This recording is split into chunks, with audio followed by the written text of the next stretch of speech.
When it comes to online hate in our country right now, can you set the stage for us? What's the landscape, Amira? I think your viewers would be very surprised, Todd, to realize that Canada is actually one of the worst exporters of online hate in the world.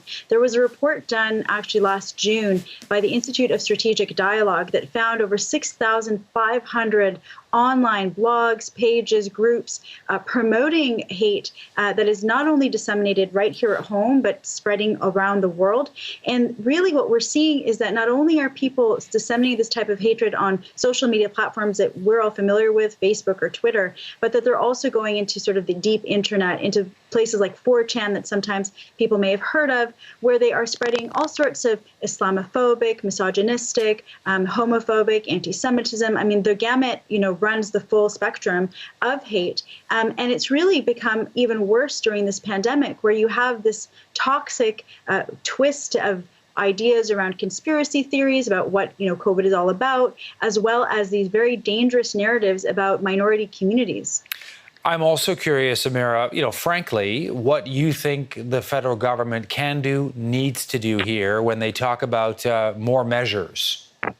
The federal government has received an absolute earful. They probably have, stacks of recommendations from civil society, people who have been advocating for stricter measures to be brought onto online hate. There have been, committee meetings about this. People have been talking to their elected representatives, calling for stricter regulation to hold social media platforms accountable. And a vast majority of Canadians support this. Over 80% have said, yes, online hate is a problem in this country. We expect the government to take action. Now, the reality is we've been promised that action. We've been told that there will be legislation tabled very soon, but very soon has been given to us since, January. And it's been several months now. And there is a lot of concern, especially in light of what's happened in London. We don't know if the perpetrator, was definitely exposed to online hate, but we will assume that this climate that we are now living in has certainly created very dangerous attitudes out there.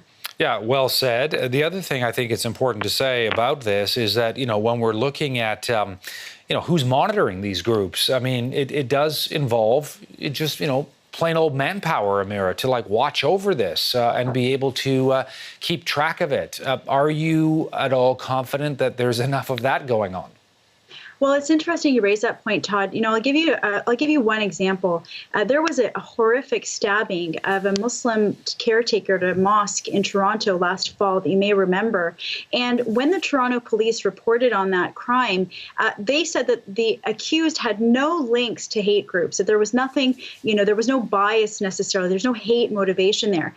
In fact, it was a Canadian Anti-Hate Network, of which I'm a board member, that looked into the accused's profile online and was very quickly able to discover that he did indeed follow groups that had links with, neo-Nazi, satanic, hateful ideology. And so even our law enforcement agencies are not well equipped to do this. The social media platforms are certainly not equipped. And so when we are making those recommendations to the government, these recommendations are quite deep. We're talking about an online regulator. We're talking about making sure that these platforms are reporting back to us what kind of activity is happening, and certainly looking at complicated things like their algorithms in terms of seeing how are these posts promoted or not promoted, what is happening, because at the end of the day, social media platforms are commercial entities, and it is up to us, as citizens, to demand that they be regulated.